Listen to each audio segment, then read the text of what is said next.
예, 수능완성 실전편 1회에 나와 있는 3사 행입 황천기라고 하는 좀 독특한 소설을 같이 공부하도록 하겠습니다. 우선 뭐 제 견해가 중요한지는 모르겠습니다만 제 생각으로는 이게 올해 수능에 출제될 가능성은 예수님 재림 정도의 확률을 갖는 그런 글입니다. 그렇지만 이런 글들이 필요 없다고 넘기지 말고 공부해야 될 이유는 있습니다. 이 글이 좀 과도하게 한자가 굉장히 많습니다. 우리가 실제로 수능장에 들어갔을 때 이 글처럼 금방 파악할 수 없는 한자가 굉장히 많이 나와 있는 고전 소설을 만날 확률도 배제할 수는 없겠죠, 그죠? 자, 그런 경우에 내가 한자의 뜻을 정확히 모른다고 하더라도 그 한자들을 모두 다 배제시킨 상태에서 남아 있는 확인할 수 있는 한글 현대어만 가지고도 이 글의 내용을 판단할 수 있는 그런 연습을 하는 데에는 나름대로 의미가 있는 그런 글이 아닌가 싶습니다. 제목 그대로 세 명의 선비가 저승에 갔다 온 이야기, 이렇게 보시면 될 것 같죠. 작년 EBS에서도 뭐 구복설화 같은 뭐 복을 기원하는 당대 사람들이 보편적으로 생각했던 행복관이 어떤 것이냐 그런 거에 관한 설화가 하나 수능 특강에 실린 적이 있었는데 올해는 수능 완성에 그거랑 주제가 비슷한 게 하나 실렸네요. 자, 우선 해제부터 먼저 보고 지나갑니다.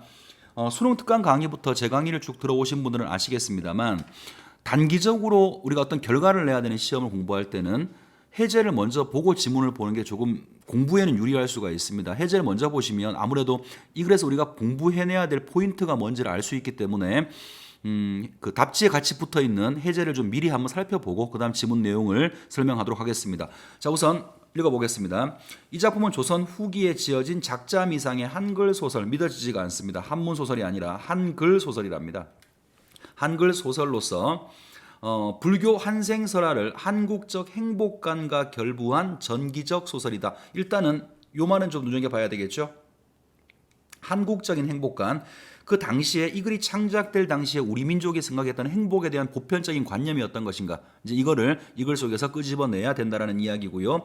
그 다음에 전기 소설이랍니다. 전기라는 말은 비현실적인 내용을 담고 있다 이런 말이겠죠. 자, 두 번째, 이 작품은 당시 우리나라 사람들이 생각하고 있던 행복의 개념과 또 같은 얘기하네요. 행복의 개념과 저승관, 자, 저승하고 현실 세계를 바라보는 그런 관점, 저승관을 보여주는데 좋은 본보기가 되고 있다. 특히 세 번째 선비의 소원은, 자, 이제 이게 이 글의 핵심일 거예요. 세 명의 선비가 나오고 셋 다 소원을 비는데 그 중에서 세 번째 선비의 소원은 인간의 보편적인 욕망을 보여줘.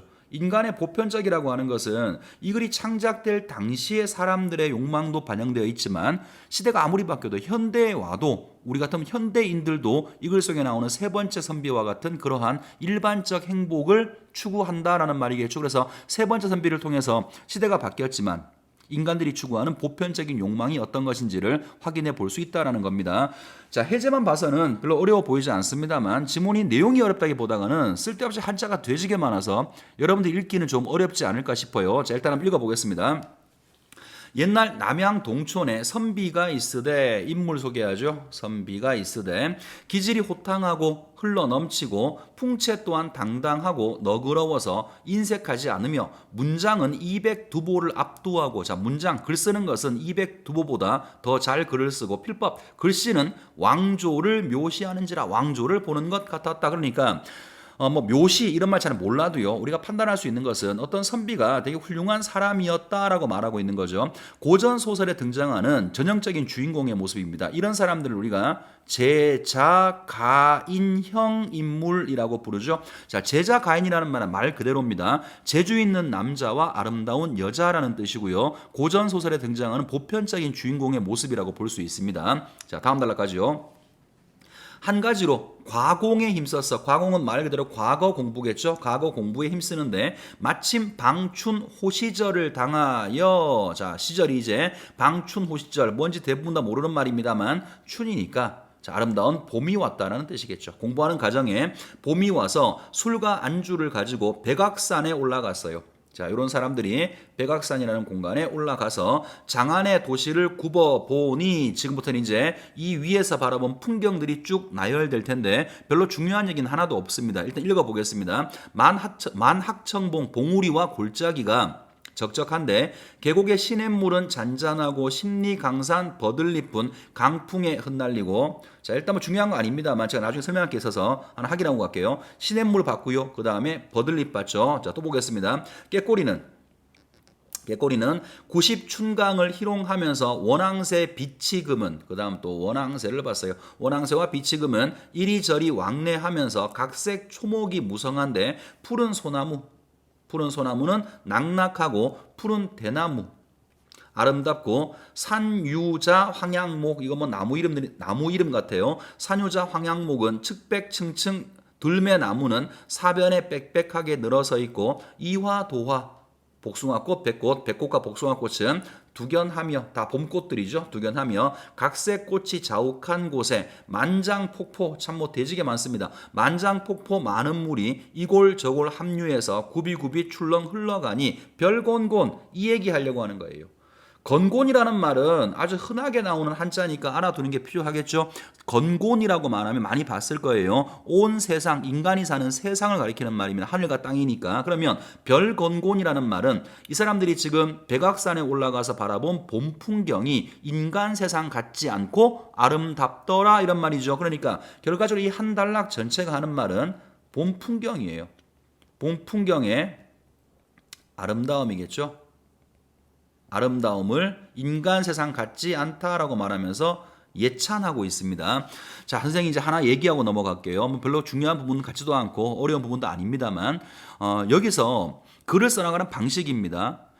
보통 이제 시 같은 데서 많이 물어보죠. 시상 전개 방식이 어떠냐? 이건 뭐 시는 아니니까 시상 전개 방식이라고 물을 수는 없습니다만 자, 하자의 위치가 어디에 있어요?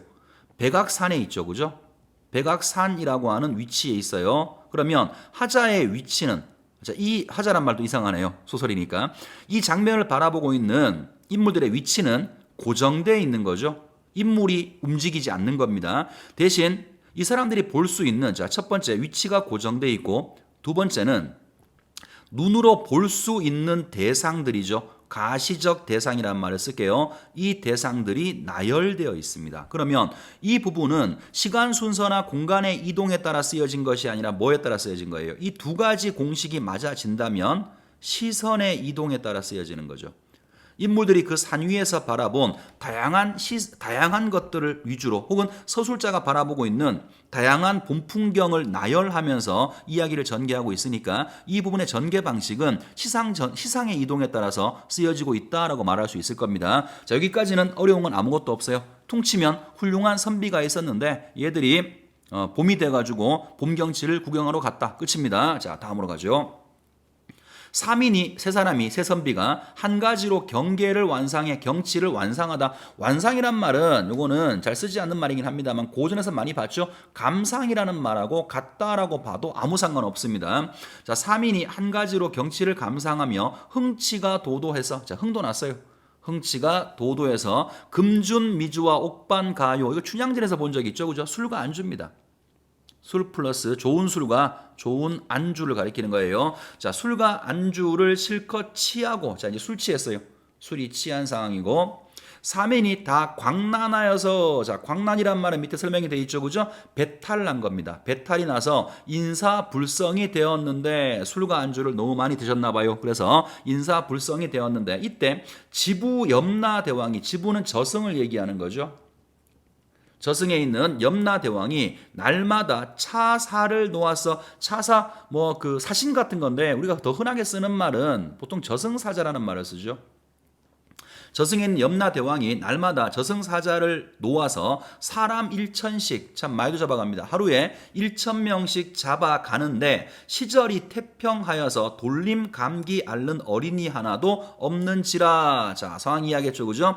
염라대왕의 명을 받은 저승사자들이 매일매일 1,000명씩 사람을 잡아가야 되는데 요즘은 태평성대라서 병을 앓는 아이들조차도 없어. 그러니까 염라대왕이 명령한 1,000명이라고 하는 그 숫자를 채울 수가 없는 그런 상황이 된 겁니다. 자, 그래서 사자들이 두루 돌아다니다가 백악산에 올라가매 3인이 강난하여서 반생반사하였거늘.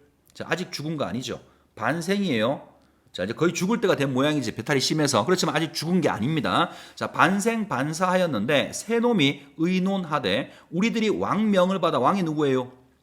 저승에 있는 염라대왕. 자, 염라대왕의 명을 받아 매일 사람 1,000씩을 잡아가는데 오늘은 지부에 들어갈 경각거리가 없어. 자, 결과를 보고할 게 없어. 잡아간 사람이 없다라는 겁니다. 그래서 저 세 놈의 죽지는 않았지만 자, 안 죽은 거 알았어요. 실수로 잡아가는 거 아닙니다.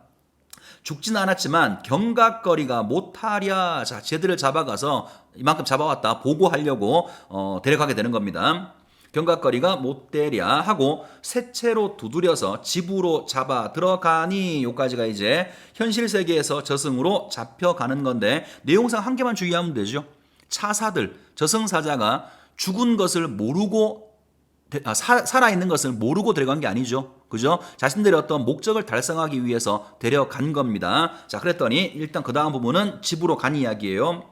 염라대왕 앞에서 채판관이, 자, 염라대왕 앞에서 결정을 내리기 전에 채판관이라는 사람이 초봉초를 받아, 이것도 설명이 되어 있죠. 첫 번째 재판을 하는 겁니다. 지난 현실 세계에서 어떤 삶을 살았는지 첫 번째 재판을 아마 채판관이 하는 모양입니다. 초봉초를 받는지라. 사민이 애걸하면서 말하기를, 자, 눈여겨볼 게 하나가 있어요. 자, 세 사람이 재판관 앞에서 사정하면서 이런 말을 합니다. 우리들이 애매하게 잡혀왔사오니 덕분에 사화하여 주시면, 사화가 일을 잘 처리하다 그런 뜻이에요. 좋게, 우리한테 일을 좋게 처리하여 주시면 억만양, 자, 재물이죠, 그죠? 억만양 명문하여 드리라. 억만양을 바치겠다고 하는, 약속하는 글을 써드리겠습니다라고 하는 거예요. 쉽게 말하면 뇌물 주는 거죠. 죽은 우리를 살려달라, 우리는 억울하다, 뇌물을 주고 있어요. 그죠? 자, 이제 이런 부분이 왜 중요하냐면, 여기 나오는 세 사람이 주인공이잖아요. 그죠? 이 사람들이 현실적 인물이라는 거예요. 이전에 조선 전기의 주인공들하고는 조금 다릅니다. 조선 전기의 주인공들 같은 경우에는 목에 칼이 들어와도 도덕적 관념에서 벗어난 일을 절대로 하지 않죠. 내가 죽는 날이 있더라도 뇌물을 주고 빠져나가거나 거짓으로 빠져나가거나 이런 짓을 하지 않는다고요. 근데 지금 우리가 보고 있는 건 후기의 소설이에요. 후기 소설 속에 등장하는 이런 인물들은 현실의 문제를 타개하기 위해서 올바르지 않은 방법일지라도 쓰는 경우들이 있어요. 그래서 이걸 현실적 인물이라고 하고요. 여러분들 이거 언제 본 적이 있냐면, 이런 인물을 서동지전에서 본 적이 있어요. 서동지전의 주인공이 서대주죠. 이 사람이 무고하게 잡혀갔을 때 그 가나에 있는 그 간원들을 자기 편으로 회유하기 위해서 재물 같은 걸 주는 경우들이 있습니다. 이것도 뭐 비슷한 그런 부분이라고 볼 수 있겠네요. 어쨌든 돈 줄 테니까, 돈 많이 줄 테니까 우리를 잘 봐달라고 부탁을 합니다. 그랬더니 채판관이 말하기를, 지부에는, 저승에는 환전 길도 없고, 네가 돈을 준다고 한들 그 돈을 저승 돈으로 바꿀 길도 없고 신편도 없다. 그 돈을 가져올 사람도 없다 하고 염라대왕 앞에 나아가니, 들어주지 않은 거죠. 그죠? 들어주지 않고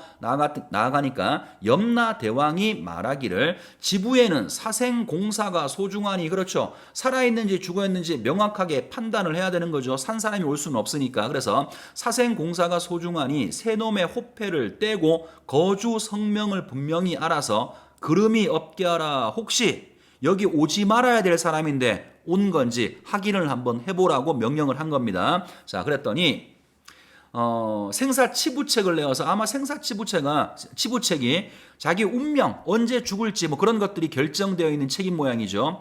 이런 생사치부책을 내어서 연조를 상고하라니, 자, 연조가 연도 같은 것이니까 언제 죽을지를 한번 살펴보라고 하니, 그러면 이 생사치부책 이런 걸 보면 옛날 사람들은 운명이라는 게 있다고 믿는 것 같죠. 언제 죽을지 이런 것들이 이미 이런 책 속에 적혀 있다라고 믿는 것 같아요. 그래서 당대 사람들의 운명론적 세계관, 이런 것도 이런 부분에서 하나를 확인해 볼 수가 있을 것 같아요. 어쨌든 그래서 책을 펼쳐서 언제 죽을 놈들인지 한번 확인해 보라고 하니까 재판관이 명을 받아서 자세히 상고한 즉, 살펴본 즉 판결이 틀렸어요. 죽을 사람이 아니라고. 판결이 틀려서 10년 후에 잡아올 사람을 지레 잡아왔는지라. 이에 재판관이 크게 놀랐어요. 크게 놀라서 이대로 여망께 아뢰니, 여망이 놀라 얘도 놀라요. 하나 정리하고 갑시다. 그러면 아까 저승사자가 잡아왔잖아요. 그죠? 염라대왕이 보낸, 아까 뭐라고, 차사라고 했나요? 차사. 자, 얘들이 죽지 않은 걸 알았어요. 그죠? 알았는데 채판관과 염라대왕은 산 사람이 잡혀왔다는 사실을 몰랐던 거죠. 그러니까 지금 운명이 적혀져 있는 저 생사치부책을 보고 나서 비로소 놀라게 되는 겁니다. 자, 다음. 세상에도 탐관, 오리, 수재, 곡법을 하는 것을 각별 살피는데, 자, 세상 사람들도 탐관, 오리들이 재물을 탐내고 법을 지 멋대로 적용하는 것. 다시 말하면 나쁜 정치라는 말 씁시다. 재물을 축제하고 법을 자기 맘대로 왜곡하는 것이니까 나쁘게 통치하는 거. 자, 세상 사람들도 탐관 오리놈들이 나쁜 정치하는 것을 각별히 살펴서 신경 쓰는데 하물며 지부에서 저승에서 공사를 그렇단다는 말이 어찌 될 말이냐. 상제 연문 지엄하신데, 자, 상제는 옥황상제를 얘기하는 거죠. 옛날 사람들의 세계관에서는 옥황상제가 지금으로 치면 하나님 같은 분이에요. 하늘에 있는 절대자, 유일한 사람. 염라대왕은 그 밑에 있는 사람입니다. 그러니까 염라대왕 입장에서 우리가 일을 잘못 처리한 것을 하나님 옥황상제가 알게 되시면, 자, 연문이 지엄하다는 말은 비밀을 잘 안다는 말이야. 옥황상제는 모든 걸 다 알아. 모든 걸 다 아시는 분인데 만일 이 일이 현탈하면, 옥황상제한테 드러나면, 잡히면 이런 말이겠죠. 우리가 일을 잘못 처리했다고 하는 것이 옥황상제한테 드러나면 선태후결 즉기시에 날 것이니, 자, 뭔지 몰라도 문맥상으로 혼난다는 말이겠죠. 그죠? 선태후결은 먼저 맞은 다음에 옥황상제가 살펴볼 거라는 거야. 다시 말해서 잘못된 걸 발견하고 나면 앞뒤 이야기 물어보지도 않고 우리는 처벌을 받을 것이 분명하다라는 겁니다. 그래서 만일 이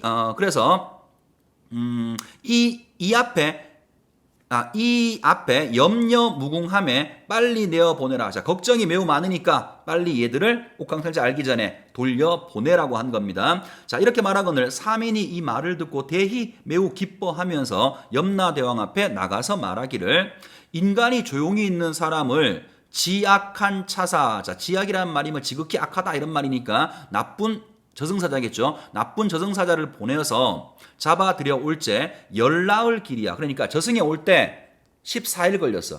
열나흘 길이 온데 이제 돌아가라고 하시니 왕하니, 자, 왕한 왕복 왔다 갔다 28일이나 걸린다. 그 사이에 7일장을 하였을지, 사람 죽었을 때 일주일 정도 이렇게, 뭐 지금은 3일장 많이 치르죠, 그죠? 7일장을 하였을지 9일장을 하였을지 석 달간을 그대로 둘 리가 없사오매 벌써 장례를 치러 시신이 없을 것이니 혼백은 어디다가 붙이라고 하십니까? 자, 돌아가도 가야 될 몸통이 없다, 육체가 없다라고 지금 이야기하고 있는 거죠. 그랬더니 하며 바라기 비경하거늘, 이 뭔지 알겠어요? 모르겠죠? 그럼 지우면 돼요. 뜻은 이런 겁니다. 가볍지 않다라는 뜻이에요. 하며 바라기 비경하거늘, 가볍지 않거늘 염라대왕이 들음에 언즉시야, 옳은 말이라는 겁니다. 옳은 말인지라 이에 달래어 말하기를, 그러하면 아무 재상가에 네 가문과 같은 집에 점지하여 줄 것이니 도로 나가라. 자, 좋은 집안에 보내줄 거니까 화내지 말고 나가라고 회유하고 있는 겁니다.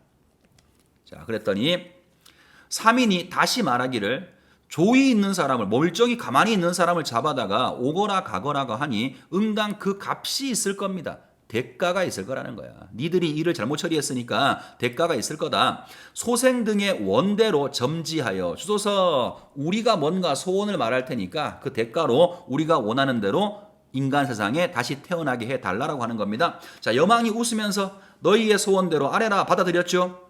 하니까 사민이 말하기를, 욕심을 부립니다. 소원이 수다하되, 자, 수다가 많다라는 뜻이겠죠. 소원이 매우 많으니 문자로 아뢰겠습니다. 말로 할 수 없고 글로 잘 정리해서 올리겠다고 합니다. 하고 일장 소지 글을 받들어 올리니 거기에 쓰여쓰되, 그리고 중요한 구분 줄거리 첫 번째 선비. 첫 번째 선비는 과거와 문과에 급제해서 위험이 천하에 진동하는 인물이 되기를 소망한다. 자, 뭔가 명예로운 그런 인물이 되기를 바라는 모양이죠. 혹은 뭐 명예나 혹은 권력이겠죠. 뭐 이런 거. 그 다음에 두 번째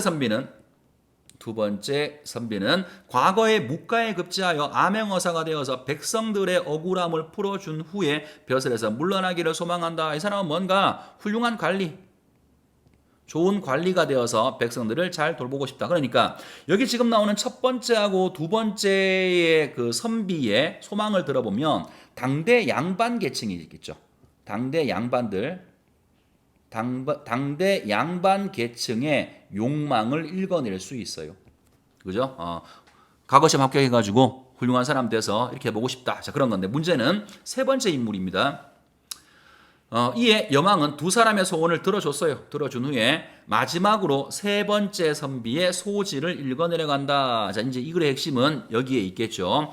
자, 읽겠습니다. 다남자 즉다구하니. 자, 모르면 지우시면 되는데요. 여기서 구가 걱정하다, 염려하다 이런 뜻이에요. 그러니까 남자가 많으면 걱정이 많다고 하니 많이 필요 없고 아들, 형제, 딸 하나. 일단 아들, 형제, 딸 하나에 내외손. 내외손은 손자겠죠. 그죠? 손자가 번성하여서 집안이 번성하여서 각색 재미 즐겨하니 각 분양의 백자천손인들. 이건 뭐라 상관없는데요. 아마 고사에 나온 사람 같죠? 각 분양이 자손이 되게 많았나 봐. 각 분양이 백자천손, 자손이 100명이나 되고 손자가 1000명이나 된다고 한들 이에서 더할 손가 난 이만큼 필요 없고 그냥 아들 형제하고 딸 하나하고 손자만 좀 번성하게 해달라. 날마다 재경연이다. 잔치를 열고 화목하여서 열친척 지정화 친척끼리 모여서 즐겁게 이야기를 나누고 서천윤지락이로다. 자, 이런 것이야말로 가장 행복한 일이라는 거죠. 뭐가? 한자가 많아 잘은 모르겠습니다만 모른다고 하더라도 이런 건 확인할 수 있죠. 그죠? 일단 아들, 형제, 딸 하나 달라. 내외손 달라. 얘들을 번성하게 해달라. 문맥은 잡을 수 있다고요. 자, 그 다음에 비우상이 치월하니 의가 지락이 조카도다. 또 역시 모르면 지워도 문제 푸는 데는 아무 지장 없는데요. 이거는 아마도 달빛 아래에서 술을 마시는 것이니까 풍류를 즐기는 거죠. 풍류를 즐기는 것이 바로 가장 즐거운 일이다. 그러면 일단 첫 번째 여기까지는 어떤 소원을 얘기했냐면 자손의 번성 플러스 집안의 화목을 얘기했어요. 자, 또 1월 성진 강음 중에 부기인간 무수로되. 자, 앞에 것도 모르면 지우면 되는데요. 그냥 문맥상 세상에는 이런 뜻 같아요. 세상에는 부기인간, 부기한 사람이 유수 많이 있대. 다만 악기노라 청천삭출 빨리 간들 어이아리. 청천삭출은요 이렇게 의역을 합시다. 목숨 같은 거예요. 목숨, 생명 혹은 세월, 나이 이런 거라고. 자, 돈 많고 훌륭한 사람, 부귀 인간은 되게 많아. 근데 그 사람들은 뭘 아까워하냐면 이 돈 다 쓰지도 못하잖아. 자꾸 자기 생명이 없어져 가는 것, 죽을 때가 다가오는 것을 다 안타까워하는데 그걸 어찌 하겠느냐. 자, 그 다음에 한심하구나. 건곤 불로 월장제하니. 자, 세상에 아까 건곤이 세상이었죠. 세상에 늙지 않는 것은 없어. 그러니 정막강산도 금 100년이라. 아마도 의역은 하면 오래 살아봐야 100년이다. 어렵고 못할 일은 장생불사뿐이로다. 장생불사는 어렵고 못하는 일이래요. 진시황 한무제 채약 구선하여서. 진시황과 한무제도 채약 구선 신선의 약을 구해서 연년 익수. 자, 매년 익수니까 목숨을 더하는 겁니다. 목숨이 줄어드는 게 아니라 목숨이 더해가는 거예요. 매년 목숨이 더해 가려고 하다가 변통 무료하였으니 쓸데없이 되었으니 그야 어찌 바라리요. 그러면 한자 전부 다 몰라도요. 이건 알겠네요. 장생불사는 바라지 않는다라는 거죠. 자, 지분지명하여 명대로 살다가 병 없고 선한 몸이 명철보신하려고 하면 더할 것이 없사오니. 그럼 이걸 원하는 거네. 지 명대로 태어나서 병 없이 살아가는 거예요. 병 없이 성한 몸이 자기 몸을 잘 보존하면 더할 것이 없사오니 수삼갑자 누리다가 주어진 생명을 누리다가 와석종신 고종명 설명이 되어 있죠. 병 없이 편안히 죽는 겁니다. 죽는 것이 원이옵니다. 그러면 두 번째는 잘 정리해야 되겠네. 장생불사를 원한 게 아니죠. 그죠? 자신의 수명대로 내가 받은 수명대로 살다가 죽을 때 병 없이 편안하게 죽게 해달라라고 말하고 있는 겁니다. 자, 이런 것을 복걸참상 교시 후에 복망영치 뭐뭐 하시며. 자, 말 어렵습니다. 똑같은 말이에요. 그러니까 엎드려 빈다라는 말입니다. 엎드려 비니 애지흉지하사, 애지휼지하사. 자, 나를 어여삐 여기고 불쌍히 여기셔서 나의 소원을 들어주시기 바랍니다라고 말하고 있는 겁니다. 자, 그러면 잠깐 정리해 봅시다. 세 번째 선비가 요구한 건 두 가지예요. 첫 번째, 자손을 번성하게 하고 화목하게 해달라. 자, 두 번째는 내 목숨 명대로 살다가 죽을 때 편안히 죽게 해달라. 자, 아까 봤던 첫 번째와 두 번째 선비에 비하면 별로 욕심이 커 보이지 않습니다. 그죠? 자, 그런데 그 다음 보시면 뭐라고 말하냐면 하여건을 여망이 세 번째 소지를 보다가 그만두면서 대로 오라. 대로가 뭐죠? 화를 내는 거예요. 노여워하면서 꾸짖어 말하기를 이 욕심 많고 무거불측, 욕심이 많다라고 얘기했어요. 욕심 많고 무거불측이라는 말은 뭐 흉측한 놈이겠죠. 흉측한 놈아, 네가 들어봐라. 내가 천지개벽 이후로, 세상이 만들어진 이후로 만물보웅 윤회지가와, 자 이건 무슨 말이냐면 말 그대로죠. 세상의 모든 만물한테 지가 한 그 어떤 결과에 응해서 윤회지가, 그 결과에 따라서 윤회시켜 주고, 생사하복, 기륭하복을 모두 다 가지고 억만창생의 수요장단과 선악시비를 평균이 조성으로 살리는 터에 내가 이만큼 건세가 많아. 세상이 처음 태어나면서부터 지금까지 인간들 모든 만물들의 생사하복과 혹은 그 자신의 어떤 업보에 따라서 좋게 태어나고 나쁘게 태어나고 그 모든 것들을 내가 다 결정하면서 이렇게 온 터에 성현군자라고 하더라도 못할 일. 자, 성현군자라고 해도 못할 일이 뭐죠? 아까 세 번째 선비가 얘기했던 첫 번째와 두 번째 소원을 얘기하는 겁니다. 그 일을 모두 다 달라고 하니 그 노릇을 임의로 할 수 있을 양이면, 내가 그것을 해줄 수 있을 것 같으면 내 염라대왕 때려놓고 스스로 하리라. 무슨 말인가요? 네가 염라대왕하고 난 이거 때려칠 테니까 내가 차라리 그런 사람이 되겠다라고 하는 거예요. 그러니까 결과적으로 자, 정리 한번 해봅시다. 세 번째가 이야기했던 자손에 번성하는 거, 자손이 번성하고 화목하게 지내는 거. 그 다음에 두 번째가 수명대로 살다가 걱정 없이 살다 병 없이 살다가 편안하게 죽음을 맞는 것이죠. 자, 이것을 염라대왕은 이루기 어렵다라고 얘기했어요. 그러니까 이것이 바로 당대 사람들이 추구했던 보편적인 소망이었다는 얘기죠. 그런데 이렇게 산 사람이 많지 않았다라고 하는 것도 이런 거를 통해서 확인해 볼 수 있어요. 오히려 우리 인간들이 가지게 되는 가장 평범한 소망들이 평범하게 살아가는 거, 그것이 오히려 더 어려울 수 있다, 이런 이야기를 하고 있는 것 같습니다. 자, 일단 지문은 다 훑어봤고요. 자, 문제로 가서 한번 확인해 보겠습니다. 34번 문제입니다. 윗글의 내용에 대한 이해다. 옳지 않은 거. 1번, 사미는 경치가 아름다운 봄날에 백악산에 올라가서 실컷 취하도록 함께 술을 마셨다. 그래서 광난이 난 거죠. 자, 2번, 사자들은 사람들을 잡아가야 하는 소임을 다하고자 했음을 보여주기 위해서 삼인을 집으로 데려가서 경과거리를 만들기 위해서 산 사람을 데려간 겁니다. 3번, 채판관은 염왕 앞에서 집으로 잡혀온 사람들로부터 초봉초를 받는 역할을 담당하고 있어 지부에 와서 제일 처음 한 게 채판관의 초봉초를 받는 거였죠. 그죠? 지문 속에 나오는 얘기고요. 4번은 염라대왕은 사민이 집으로 오기 전부터 사자들의 잘못된 판단을 알고 있었다. 아니죠. 그죠? 모르고 있었어요. 모르고 있다가 생사치부책을 보고 잘못된 것을 알고 놀라게 된 거죠. 그러니까 확실하게 4번은 잘못된 겁니다. 5번 맞아볼게요. 사민은 원하는 바가 많았기 때문에 염왕에게 자신들의 소원을 문자로, 자, 우리 소원이 수다하다고 했어요. 그죠? 그래서 글자를 써서 바치겠다라고 한 거죠. 5번도 글 내용에서 확인할 수 있고요. 답은 4번입니다. 자, 넘어갈게요. 35번입니다. A에 나타난 인생관으로 가장 적절한 거. A가 세 번째 선비의 소원이 적혀 있는 소지죠. 자, 1번부터 오겠습니다. 평범하고 소박하게 살면서 남들의 인정을 받는 거자. 평범, 소박은 모르겠습니다만 남들의 인정받는 건 나온 바가 없고요. 자, 2번 예절을 익혀서 천만의 말씀. 3번 높은 벼슬 천만의 말씀이고요. 4번 자손이 번성하고 화목한 가정을 꾸리며, 오케이, 오래도록 건강하게 사는 것. 답은 4번이죠. 평범한 소망. 자, 5번 맞아볼게요. 세상의 고뇌를 잊을 수 있는 자연 속에 묻혀. 자연 속 이딴 말 나온 바 없고요. 학문 나온 바 없습니다. 답은 당연히 4번이겠죠. 자, 넘어가서 마지막 문제 풀어볼게요. 보기를 바탕으로 윗글을 이해했다. 적절치 않은 거. 자, 삼사횡입 황천기는 인간이 인간계가 아닌 저승, 즉 지부세계를 경험하는 흥미로운 이야기를 담고 있다. 전기 소설이고요.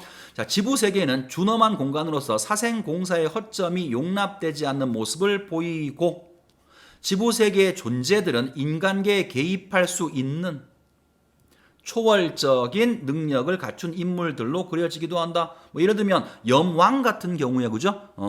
그 자기가 결정해가지고 어떤 사람으로 태어날 수 있게 만들어줄 수 있다라고 했죠. 지부 세계를 체험하는 과정에서 인간들이 문제 사항을 해결하기 위해서 인간계의 간행을 답습해. 이거 뭔지 아시겠어요? 뇌물 준 거 있었죠. 억만금을 주겠다라고 말해서 그렇게 답습하는 모습을 보이기도 하지만 피해자로서 자신들의 요구를 관철하고자 하는 당당함이 보이기도 한다. 자, 이러한 지부 세계에 대한 인간들의 체험기를 통해서 자, 이제 이 글이 뭘 보여주느냐? 세속적 욕망을 추구하는 당대 인간계의 실상. 자, 당대 인간계의 실상과 당대인들의 생사관을 엿볼 수 있다. 자, 마지막 이 한 줄이 이 글의 문학적 의미라고 볼 수 있겠네요. 자, 그러면 선지 확인합니다. 1번. 사화하여 주시면, 자, 좋게 잘 처리하여 주시면 억만 양을 주겠다며 애원하는 모습에서 돈을 통해서 문제 상황을 해결하려고 하는 당대 인간계의 관행을 엿볼 수 있다. 1번 문제 없습니다. 자, 2번 가죠. 여망이 죽지 않은 사람을 잡아온 것을 문제 삼으며 상제 연문이 지엄하신 것을 강조한 것에서 허점을 용납하지 않는 지부세계의 모습 확인할 수가 있죠. 그죠? 산 사람은 절대로 올 수가 없다라는 거예요. 자, 그 다음에 3번 갑니다. 인간계로 돌아갈 경우에 벌써 장례를 치러 시신이 없으므로 혼백을 붙일 곳이 없다라고 말하는 것에서 사후에 영혼과 육체가 분리돼, 자, 영혼만 지부의 세계로 온 거죠. 사후에 죽은 다음에는 영혼과 육체가 분리된다고 하는 당대 사람들의 생사관 확인할 수 있다. 자, 4번.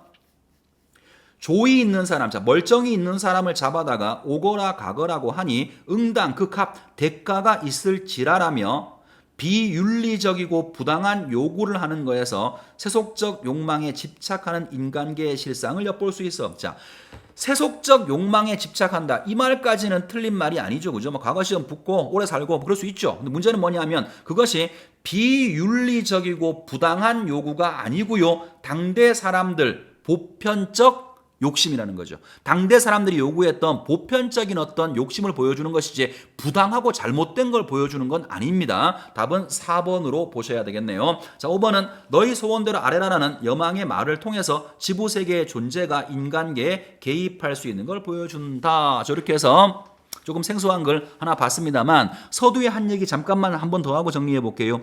이 글이 또 나올 확률은, 수능에 나올 확률은 분명히 선생님이 제 개인적인 생각은 예수님 재림 정도의 확률이라고 분명히 말씀을 드렸어요. 그러함에도 불구하고 왜 공부해야 되느냐? 한자들을 실전에 갔을 때 어떻게 내가 다룰 수 있을까? 그걸 연습하는 데는 나름대로 의미가 있는 지문이니까 복습할 때는 잘 모르는 한자에 매이지 마시고요. 그 한자를 제낀 상태에서 나머지 현대어들만 보고 이런 문맥이 잡힐 수 있도록 연습을 해두시면 의미가 있는 지문이 아닐까 싶습니다. 자, 고생하셨고요. 다음 강의에서 만나겠습니다.